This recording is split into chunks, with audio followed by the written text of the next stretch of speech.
On the biggest stage in the world, FanDuel's changing the game because sometimes your player gets subbed off and your bet goes with them. Not anymore. With FanDuel's Super Sub, if your player's subbed out, your bet stays in. That's right. If your player leaves the match, your bet continues on with the substitute. So you're still in it until the final whistle. Visit FanDuel.com. Get started now. Let there be goals this summer on FanDuel. 21 plus select states for Kansas in affiliation with Kansas Star Casino. 18 plus DCKYWY. Gambling problem? Call 1-800-GAMBLER. 1-800-MY-RESET. 888-789-7777. Visit ccpg.org/chat. Connecticut. Visit mdgamblinghelp.org. Maryland. Visit gamblinghelplinema.org. Call 800-327-5050. Massachusetts. Call 877-8-HOPE-NY. Text HOPE-NY in New York. Call 877-770-7867. Louisiana. Visit FanDuel.com. Get started now. Let there be goals this summer on FanDuel.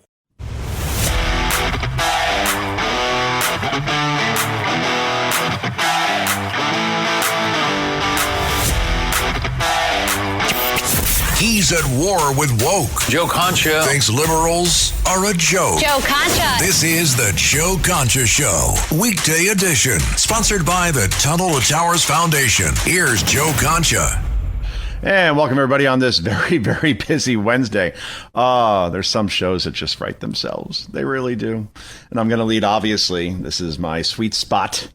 And that is obviously the firing of Scott Pelley, former 60 Minutes correspondent, former anchor of the CBS Evening News, and probably one of the most pious, condescending, arrogant, elite people in this business, which is really, really saying something. So let's unpack what happened here, okay? A guy named Nick Bilton is hired to be the new executive producer of CBS by Barry Weiss, who is the president of CBS News. Scott Pelley has a big problem with this. Now, if you have a big problem with something, if I have a big problem with my boss, what I do is I either text him or call him and say, hey, do you have time to talk?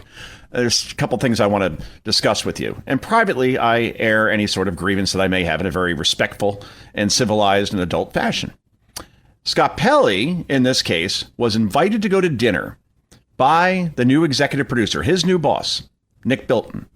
And he rejected the offer and waited for Bilton to have his first staff meeting of 60 Minutes. And during that staff meeting, as Bilton put it, Pelley hijacked it by saying loudly to Bilton's face, "You are murdering 60 Minutes." And then questioned his qualifications to be the executive producer of 60 Minutes in front of everybody. Now, if nothing was done to Scott Pelley, Nick Bilton would last there maybe 6 months because it would show that the inmates run the asylum. That, in this case, it's called talent. When you're on the air, it's called talent, and that could be a misnomer in many, many cases, believe me.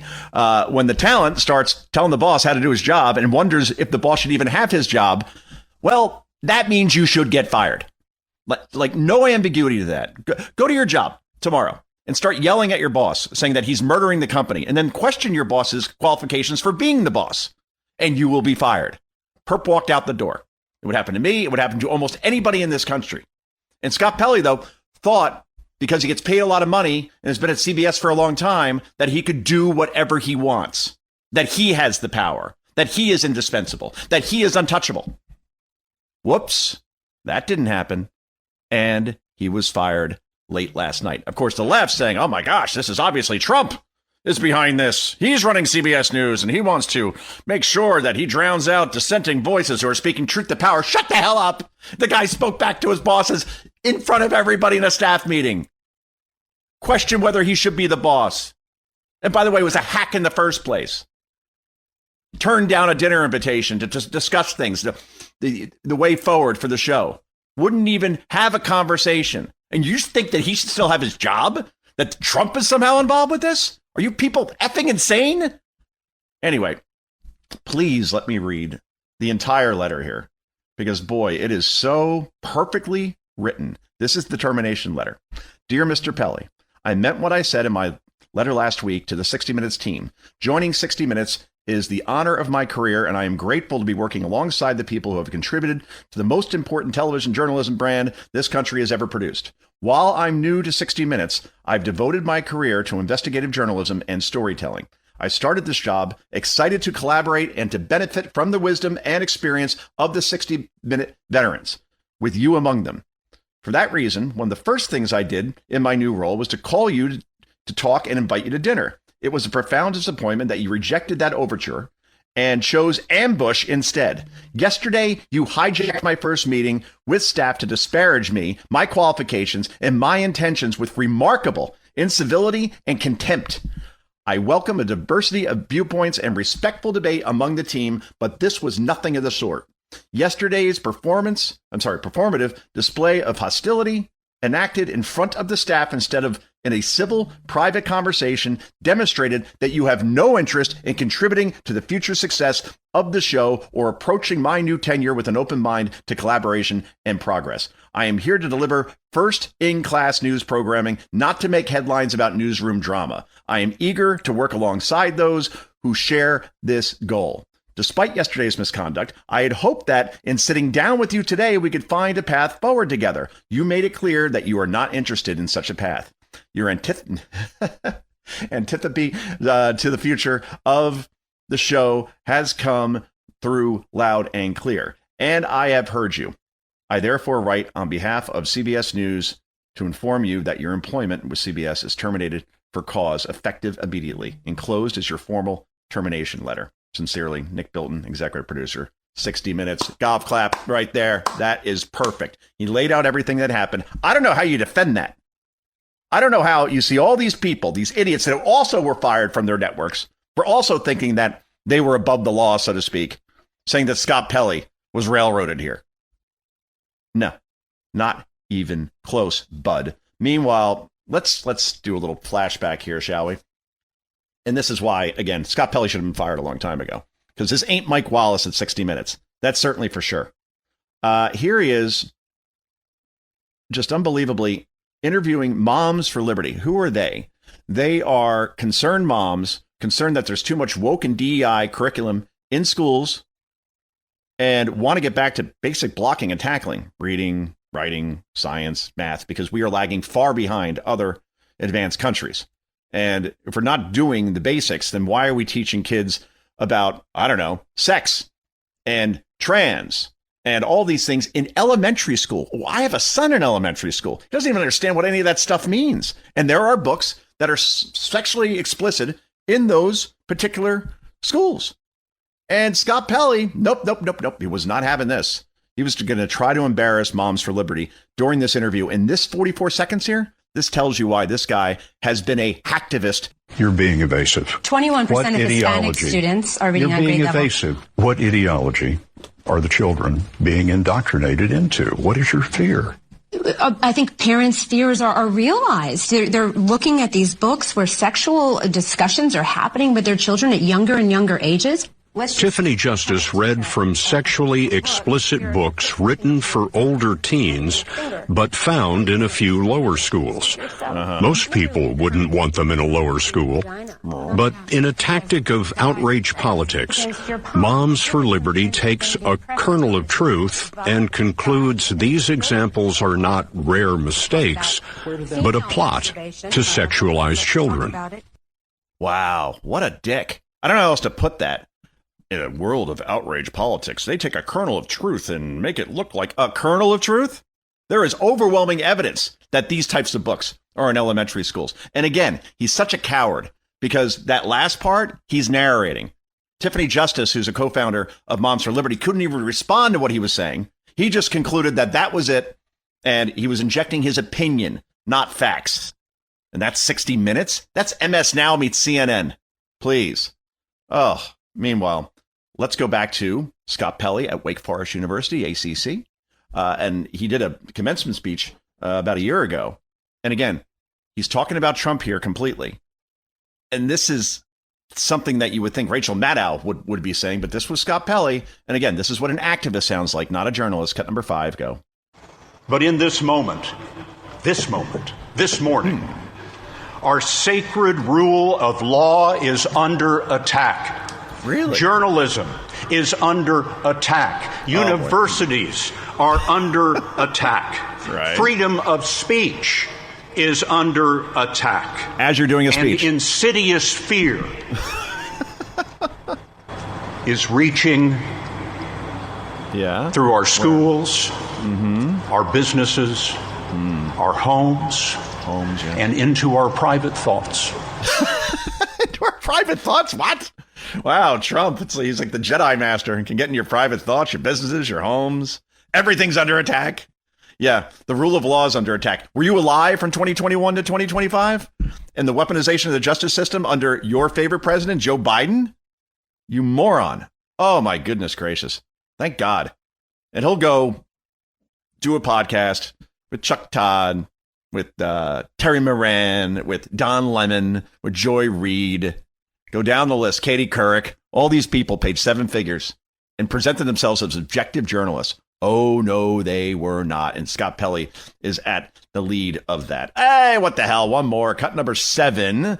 This is Pelley talking about we can't get people on 60 Minutes anymore because of the fear that Donald Trump is spreading throughout the world. And therefore, people don't want to be guests on a news magazine show or something. I don't even know what this means. Cut 7, go. We are all experiencing trouble getting people to appear on our broadcasts because of the fear that has spread across the country. Right. And yet, given that limitation, we are still on the air telling the public these stories, no matter how difficult it is for us to do the job in the way that we would like to do it. We are still on the air. Actually, you're not anymore. I could see ABC being dumb enough to pay to hire him, but again, he was making millions. If he thinks he's getting that contract again in this environment, good luck, because that just ain't going to happen. Meanwhile,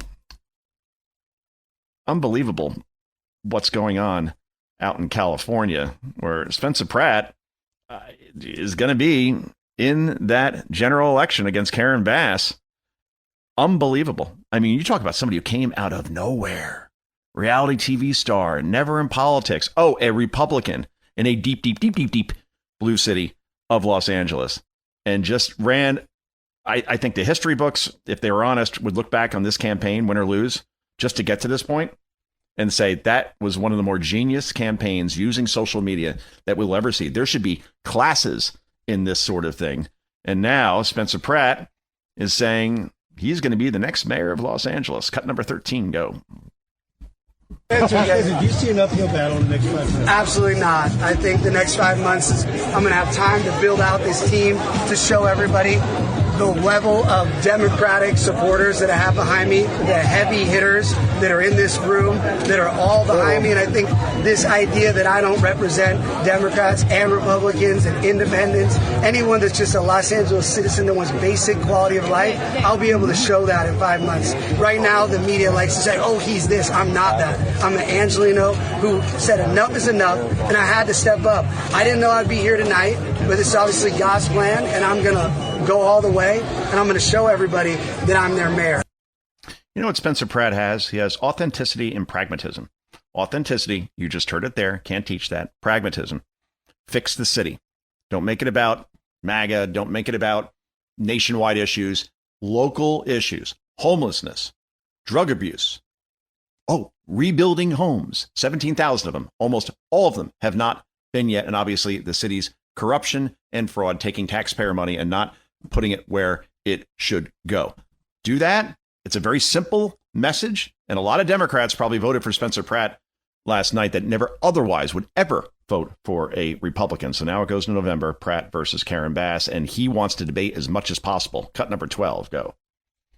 Are you going to debate Karen Bass again? And what do you want to tell her if she sees this tonight? You know, I love debating her on NBC. I look forward to a couple more on NBC and Fox. We can do debates every Friday if she would like. Every Friday. Because this actually became my most favorite thing to do. So, yes, as many debates as Mayor Bass would like. What would you like to tell her now that it's on between the two of you? Oh, I mean, she knows it's on. I hope she's ready, because I literally could not be more excited. She ain't going to debate. I would bet once towards the end, maybe like 2 weeks beforehand after early voting has started, she ain't going to debate him for a very long time.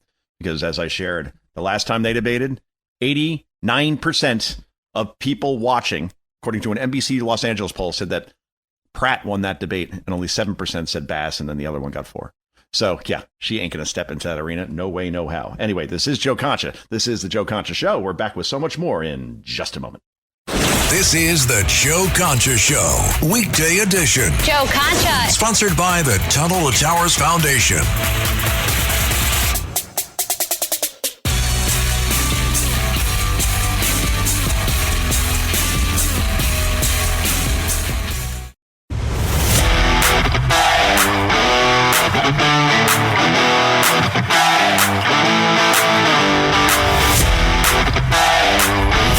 This is the Joe Concha Show, weekday edition, sponsored by the Tunnel to Towers Foundation. Here's Joe Concha. And welcome back, everybody. So, just sticking again, just one more clip, if you don't mind. Karen Bass, going off on Spencer Pratt and the city councilwoman who also ran. And for her to say this is utterly remarkable to me. That she has the hubris and audacity. I guess she thinks that her voters are stupid. There's no other way to put it, because apparently she's been for taking down 10 cities in Los Angeles for many, many years. Gee, if only she could be mayor, she could do something about it. Oh, that's right. She's been mayor for the last 4 years, and they've only gotten much, much worse.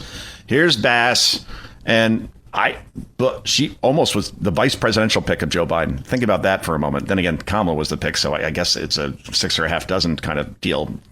6 for a half rotten dozen, that's for sure. Cut number 2, go. Say no time for amateurs. We don't need a TV reality show villain, nor do we need a former councilwoman who has been in City Hall twice as long as I have and who is okay with tents in the street. Tents in the street, yeah. But Karen Bass isn't. So why hasn't that population shrank?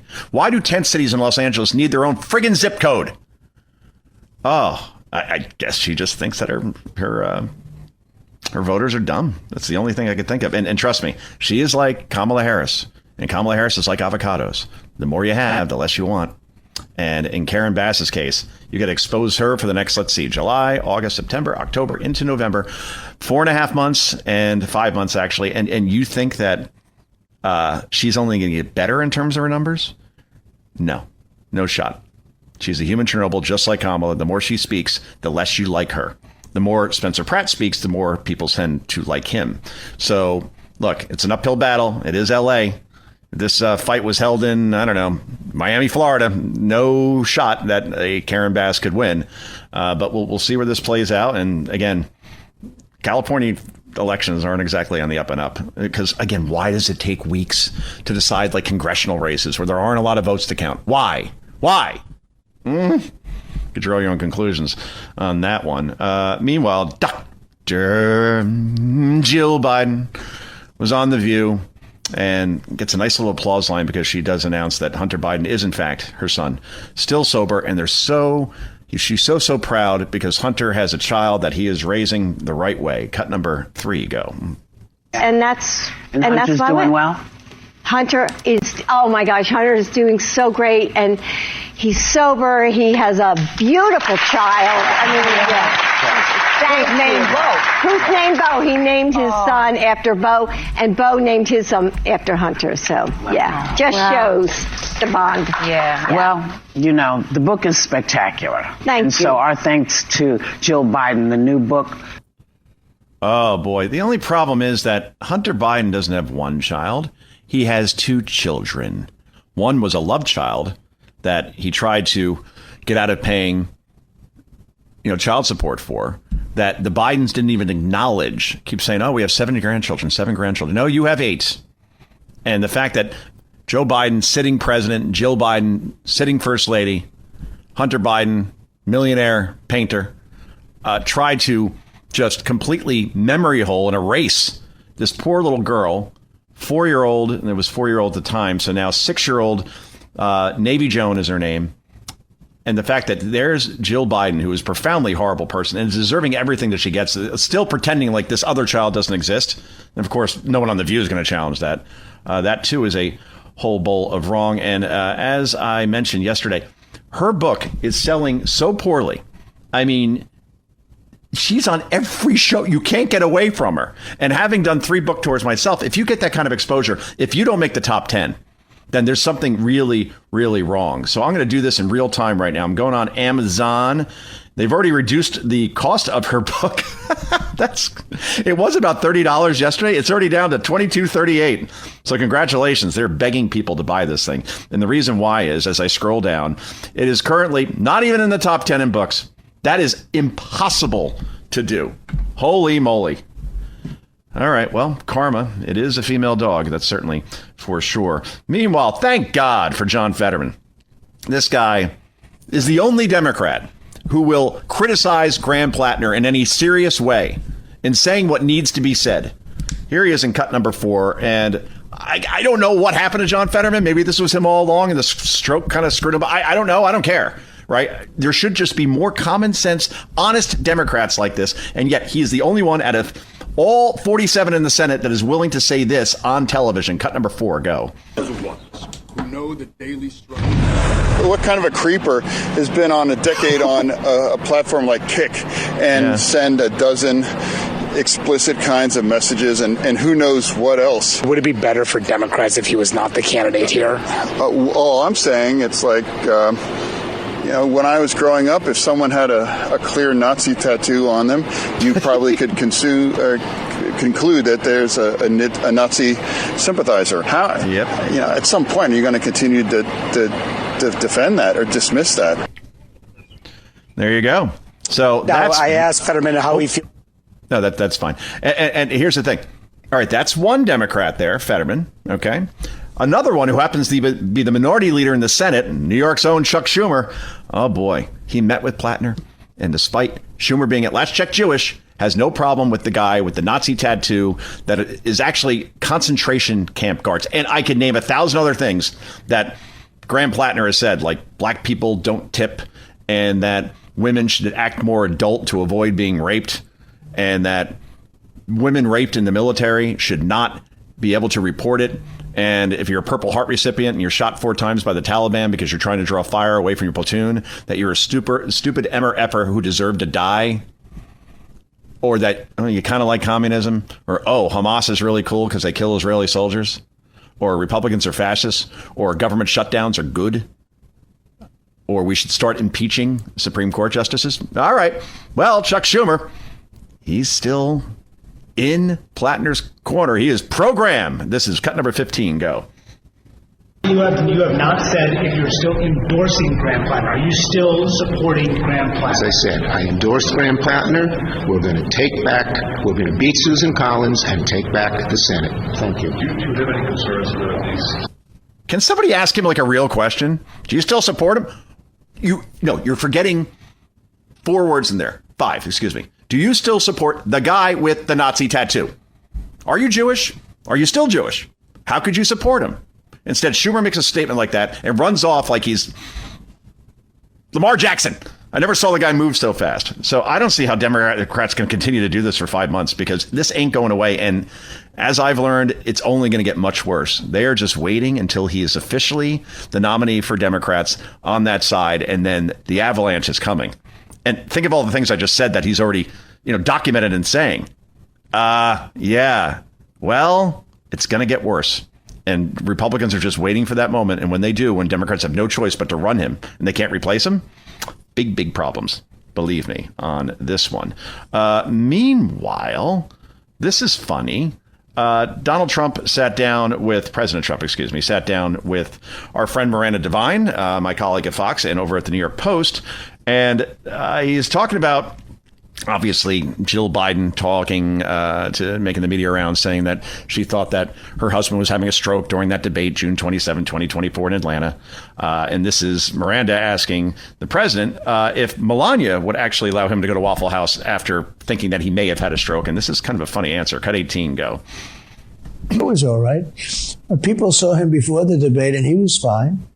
I wouldn't say it was Winston Churchill, but he was fine. He was all right. He went to a Waffle House that night? Yeah. So she said he had a stroke, but why would she bring him to a Waffle House if he had a stroke? Would your wife have allowed you to go off to a Waffle House if she thought you were having a stroke? Even in good times, she would. Although I would, actually. It's not so bad. But, no, it was an amazing evening. That's so true. Again, why don't you get this guy to a doctor, right? Why don't you just get him back to the hotel, or Air Force 2 or 1, excuse me. That's pretty comfortable. Anywhere but friggin' Waffle House past midnight. And Joe, you answered every question. You did great. Oh, man. 4 more years. She lost. It's already 2026, but she's already the worst spouse of the century. And that's why her book isn't selling, because as I wrote in my column in the Washington Examiner, you could go to WashingtonExaminer.com, America to the Bidens, please go away. That is the title of it. And I list all the reasons why. Meanwhile, that thing wrote itself, by the way. It's probably the easiest column I ever wrote. More Trump with Miranda. And here he is talking about that race down in Texas, Senate race, James Tallarico. And here Trump actually thinks that Jasmine Crockett would have been the better candidate. Interesting analysis here. Cut number 17, go. I think she's a better candidate than him. She's better. So I think she would have been better, and she's, grossly incompetent. She's a low IQ person. There are a lot of low IQ people. But, he's horrible. Tallarico is horrible. With the 6 genders, with the mask a couple of months ago. He's wearing a mask. Vegan in Texas doesn't work. He's heavy vegan. God, it's 2 genders. Now he's going, no, let's have a barbecue. Did you hear the other day said, we're going to have a barbecue? Why can't... And people are even questioning whether Tallarico, and again, I don't care about this. I don't care who you sleep with, if he's actually, heterosexual or otherwise, because there is no pictures of any women, girls whatsoever. And now suddenly, after the campaign, a girlfriend, probably from the Niagara Falls area, has suddenly emerged, right? About 10 years younger than him, a former staffer. I don't know. Something off there. Something very, very off. Meanwhile, Scott Bessent, who I have a wife, but if I were to love a man, it would be Scott Bessent. I love this guy, only because he does so well in interviews and obviously does so well when he is in front of hostile Democrats, like Senator Wyden here. And this was yesterday, live TV, beautiful stuff. And he rhetorically murders Wyden. Somebody's got to be call 911. All right, get an ambulance over here. Wyden may not make it, like Apollo Creed against Ivan Drago. Cut number 19, go. Nobody is interested in the ramblings of a capo in the most corrupt regime in American history. We want to get some facts about this deal. That's what we're here for. Thank you. Well, thank you. And I will ask my questions first today. And we would like to hear what Adam Wyden and Jeffrey Epstein talked about. Your son's largest investment position was Rick's Cabaret.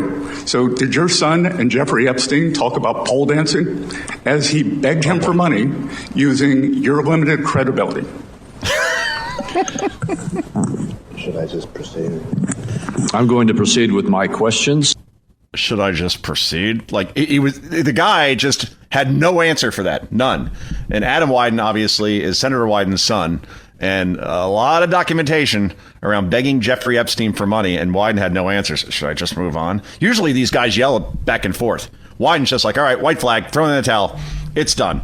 Scott Bessent. Outside of Marco Rubio, probably the MVP of the Trump administration 2.0. Speaking of Marco Rubio, here he was with Senator Van Hollen. He was also up on Capitol Hill yesterday. And this is just funny because Van Hollen's there are media reports on Israel. They're operating in Jordan now. And Rubio's this is the first time I've ever heard about this. What media reports? It's just a great back and forth. And again, this is why Marco Rubio will be president one day. Cut number 21, go. There have been reports that the United States is working with Israel to take away the Kingdom of Jordan's custodianship over the Al-Aqsa Mosque complex in East Jerusalem. Can you confirm today that there's no... I'm not even aware of those reports. There are reports, so I was hoping you could confirm. Is that a media report? Or there have been several media reports. Well, the media is always accurate. No, they're not, and that's why I'm getting... Yeah, no, I've never even heard that. That's the first time I even hear anybody discuss that. All right, well, I'm glad to hear that, Mr. But we have a great relationship with Jordan, and we're very helpful. I've just never heard that before. You should, I don't know what article you're referring to. Just give it to me. I'll look at it. I'm happy to. Is it a credible website? I'm glad to hear you say, Mr. Secretary, there's no truth. I've never heard that discussed by anybody. Yeah. Media reports say, where'd that come from? Mother Jones? MSNow.com? This is what Democrats do. It's been reported in the media. And Rubio's it's in the media. It must be true. Right? That's just, again, the guy thinks on his feet and he's got a sense of humor. No question about that. Anyway, all right. One more from Trump and Miranda Devine before we go to break, because it's Jackson Dart again. being discussed, but why not? We're almost at, let's see, 2 weeks since this thing happened. Dart just introduces the president at a rally, which has been done by plenty of other people, athletes for Democrats, which was zero controversy around it. But anyway, Trump making a very, he's always a businessman. And, is Jackson Dart hurt or helped by this controversy? It looks like, if we're just counting dollars at this point, helped like a lot. Cut number 24, go. I had the quarterback of the New York Giants, young, handsome kid, the other day. He introduced me.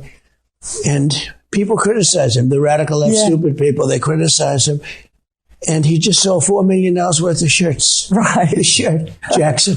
His shirt is through the roof. It's the hottest shirt there is. He's a great kid. Oh, he's a great kid. Handsome kid. He's introduced me.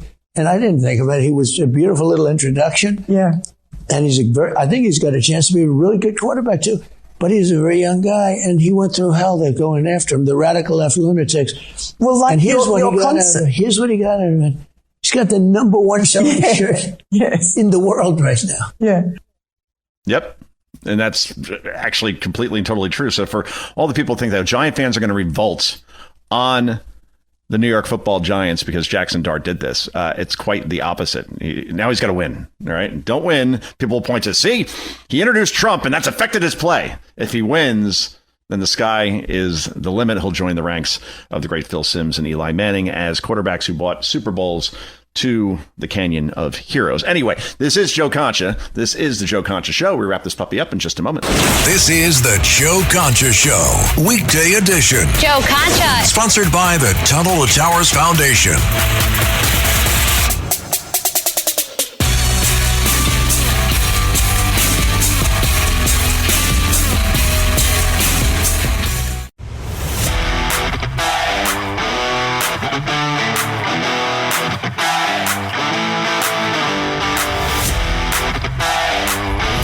This is the Joe Concha Show, weekday edition, sponsored by the Tunnel to Towers Foundation. Here's Joe Concha. And welcome back, everybody. So I mentioned this before, but I got to play it again.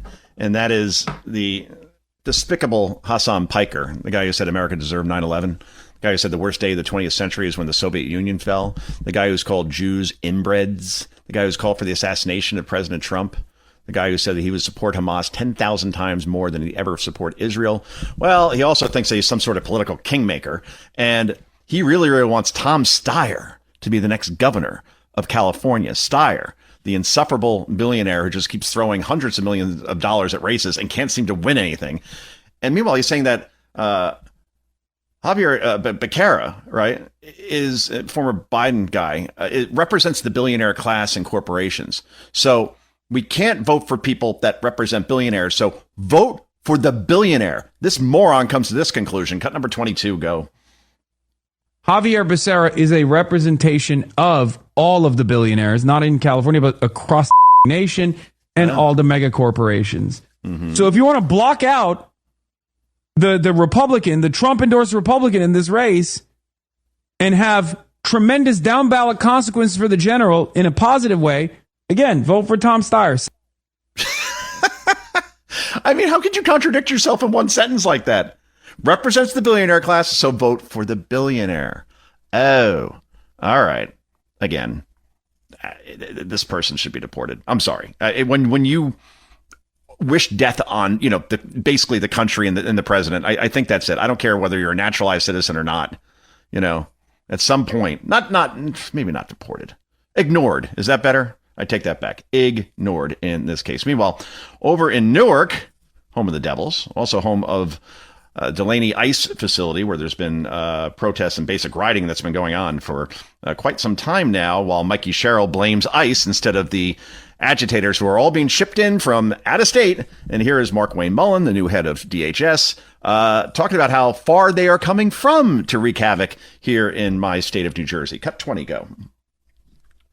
Individuals that came in from Portland, not from New Jersey, came from Portland to lead.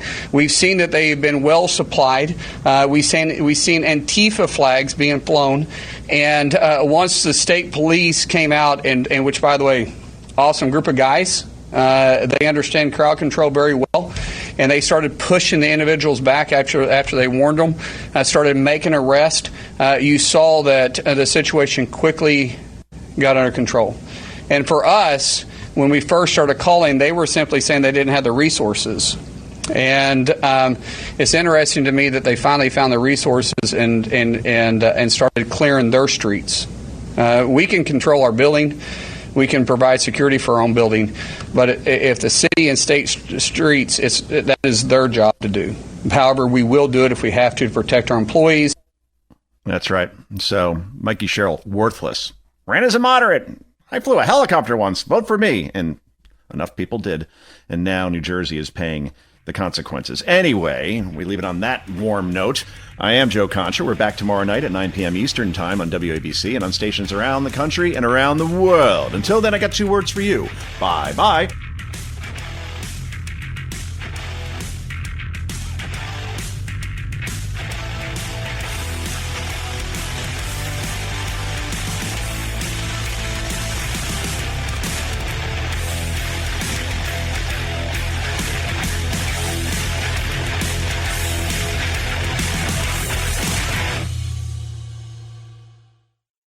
Almonte's Key Food, proudly serving communities throughout Brooklyn, Queens, and Long Island for over 30 years. When you shop Key Food, you'll always find fresh products, great weekly specials, and exceptional personalized service. Visit at any of their Key Food stores at 8235 153rd Avenue, Lindenwood, New York, 935 Rosedale Road, Valley Stream, New York, and 6620 Avenue U, Brooklyn, New York.